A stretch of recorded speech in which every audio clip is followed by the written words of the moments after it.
امیر خان متقي بیا څه کړي دا ټول معلومات را سره په همدې ویډیو کې کتلی شئ. سلام، ستړي مشئ. AFG پلس چینل کې درته ښه راغلاست وایم. AFG پلس چینل تل ستاسو په چوپړ کې، نو همدا اوس درسره چینل سبسکرایب کړئ.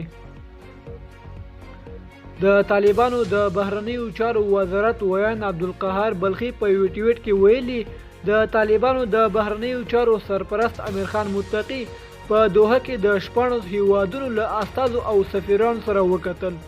له هغوی یې وغوښتل چې په کابل کې خپل سفارتونه بیرته پرانیزي او خپل ډیپلوماټیک فعالیتونه بیا پیل کړي.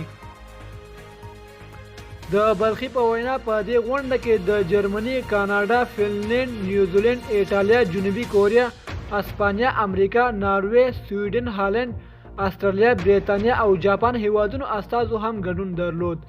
د طالبانو د بهرنیو چارو سرپرست وزیر په دې ناسته کې له نړۍ سره د ډیپلوماټیکو اړیکو د نوي فصل د پیل غوښتنه وکړه.